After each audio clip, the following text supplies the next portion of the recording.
ఇప్పుడే జీ5 app download చేయండి. చూడండి మీ ఫేవరెట్ టీవీ షోస్ ఎప్పుడైనా ఎక్కడైనా. 65 ఎకరాల్లో మాకు దక్కేది ముష్టి 3 ఎకరాలేనా?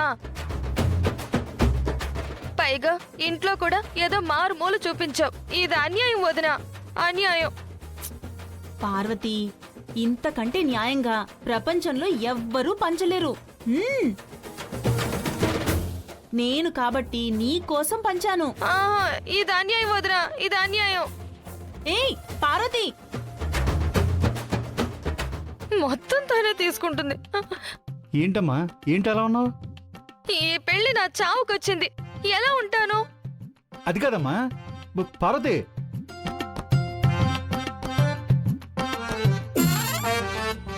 ఈ పెళ్లి జరిగితే మా నోట్లో మట్టే.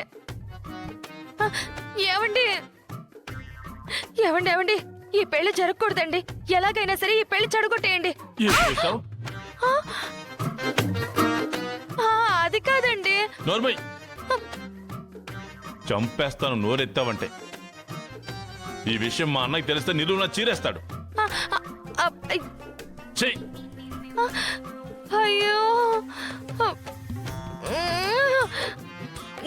ముందు పెళ్లి చెడగొట్టాలి అని చెప్పకుండా వదిన మన నోట్లో మట్టి కొడుతుంది అని చెప్పుండాల్సింది.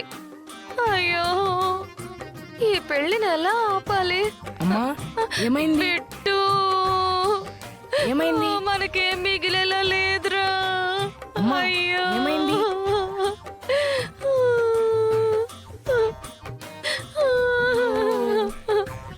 సర్లే, ఊరుకో ఊరుకో.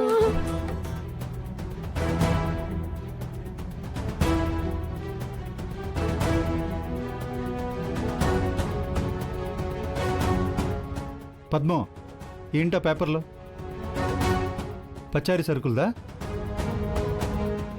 పంపకాల పేపర్ అండి.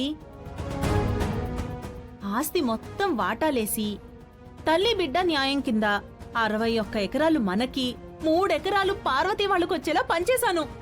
ఓహో, ఇందుక ఆ పార్వతి ఏడుపు మొహంతో వెళ్ళింది. అయినా అవతల ఇష్టం లేని పెళ్లి చేసుకున్నందుకు బాధపడుతుంటే నువ్వేంటే ఇక్కడ వాటాలిస్తూ కూర్చున్నావు? ఒసే, ఒకసారి ఇలాగే ఆస్తులపై ఆశపడి, బంగారంపై మోజుపడి ఆ చారును కోడలుగా చేసుకుని అనుభవించావు.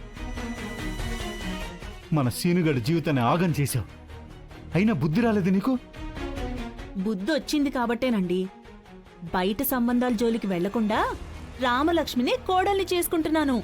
ఇంకే గొడవ ఉండదు. పైగా ఆస్తికి ఆస్తి వస్తుంది. చిచి,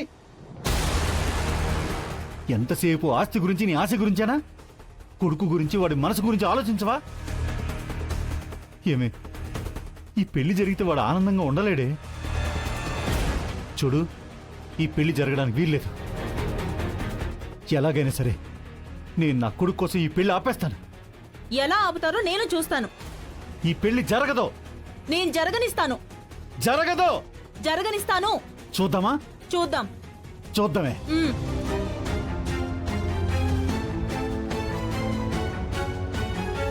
జీ5 యాప్ డౌన్లోడ్ చేసి అన్ని ఎపిసోడ్స్ పూర్తి ఉచితంగా చూడండి.